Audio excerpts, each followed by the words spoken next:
সোচে এমন ছোচাই হয়েছি পেজের বাদামের খাজা দেখে পেজ থেকে অর্ডার দিলাম। এক লোকে পেজের লোকের ভাই সে দেখি ভেঙে দেখাচ্ছে আর খাচ্ছে। ওটা দেখে আমি আর লোভ সামলাতে পারলাম না, এমন ছোচাই হয়ে গেলাম যে অর্ডার দিয়ে নিয়ে আসাই লাগলো। আসসালামু আলাইকুম, আপনারা সবাই কেমন আছেন? আলহামদুলিল্লাহ, আল্লাহর রহমতে আমরা ভালো আছি। তো দেখেন, সাবধান, প্যাকেটটা আস্তে আস্তে খুলবেন। তো দেখেন এই এরা কী করেছে কয়জন মিলে, বটারা লিখে দিচ্ছে যে প্যাকেটটা আস্তে আস্তে খুলিবেন। ওরা যুদ্ধ করতেছে কে কার আগে এই খাজা বের করে খাবে। রুষাতে পাগল হয়ে গেছে, ওকে তাড়াতাড়ি খুলে দাও, তাড়াতাড়ি খাবে। এটা একটা কথা? পরীক্ষা পরীক্ষা। আরে এই কেমন মেয়েটা, বিচ্ছি মেয়েটা, শুধু খাওয়ার জন্য হাকুম বাকুম করে। তোদের জন্যই তো এনেছি, অন্য কেউ তো খাবে না। আমি দেখেন কি বোকা, দুটো দেশে প্যাকেট, আমি একটা প্যাকেট থেকে ওইগুলো বের করেছি আর ভাবছি কি ভিতরে মানে আরও আছে। তো আমি এটা খেয়াল করিনি যে এই জায়গায় দুটো প্যাকেট। আমি একটু বোকা তো, তাই। তো এখন কী করিব, মেয়েকে বললাম তুমি এটা খোলো। খুলতেছে যুদ্ধ শুরু হয়ে গেছে।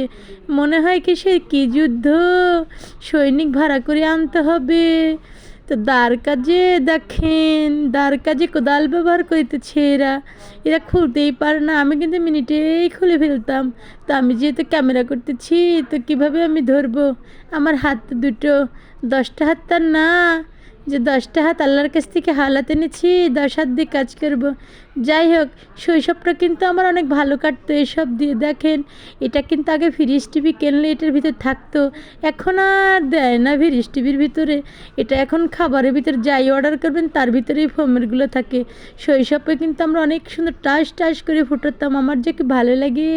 তা আমি এটা ফুটেছিস, আমার মেয়ে বলে তুমি কি বাবু, ছোটো বাবু তুমি এটা টিভি ফেটেছিস কেন? আমি বললাম ঋষা, ছোটোবেলা আমরা অনেক অনেক আনন্দ করতাম, এগুলো ফাটাইতাম। তো যাই হোক, দেখেন খাজাগুলো প্যাকেটটা খুলে আমার প্রাণটা ভরে গেল। সেই পেজের ভাই যেভাবে ভেঙে খেলো দেখে আমারও মনে চাইলো আমিও খাই। তবে খুলে খুলে খাইতেছি, ওরে আল্লাহ কি যে মজা, এত সুন্দর। হ্যাঁ, নিজের হাতে বানালে হয়তো এর চেয়ে বেশি ভালো হতো, কিন্তু আমি আবার পারি না সব কাজ করতে। তো এর জন্য আমি এটা অর্ডার দিয়ে আনলাম। তো বাদামের খাজাগুলো যে এত মজা ছিল, তিলের খাজাও কিন্তু অনেক সুন্দর ছিল। তা আমি রুষাকে বলেছি তুমি একটা খাও, আমি একটা খাই। একটাকে খাওয়া যায়, একটা রুষা খাইলো আর আমি ভেঙে খেলাম। পাশে আমার ভাই ছিল, ওরা খাবে কিন্তু ক্যামেরার সামনে আসবে না। বললাম এত খাইতেছিস, ক্যামেরার সামনে আসবি না কেন? আমি যেভাবে খাচ্ছি মানুষ দেখলে বলবেন এই রাক্ষসটা কোথা থেকে এসেছে। এর জন্য আর ক্যামেরাটা আর করিলাম না। তো যাই হোক, দেখেন বাদামের খাজাগুলো কত সুন্দর হয়েছে। তা আপনারা এরকম বানিয়ে খেয়ে দেখতে পারেন। আমি তো আর বানাতে পারি না, তো কী করিব, আমি পেজের থেকে অর্ডার দিয়ে এনেছি। তা আপনারা এরকম পেজের থেকে অর্ডার দিয়ে আনতে পারেন। আমি তো অকাম্য ঢেকি, তাই পেজ থেকে এনেছি। তো আপনারা চাইলে রেখে মেনে এনে খেতে পারেন আমার মতন। আমি তো একটা পুরো ছুঁচা, পরানটা খাওয়ার জন্য কেমন করেছি হাকুম মাকুম। পরানটার জন্য পেজে যেভাবে দেখায় এরকমভাবে ভেঙে দেখে এরকম করে বানায়, ওরকম করে। তো এই পেজটা থেকে এনেছি, আমার কিন্তু অনেক ভালো, খেতে অনেক সুন্দর হয়েছে। তো কোনো ডুপ্লিকেট কিছুই নাই, আসলে এটার ভিতরে অনেক বাদাম ছিল, তিলগুলো অনেক সুন্দর ছিল। ভাং আমার মা পারে না ভাঙতে, ভাঙে না কেন?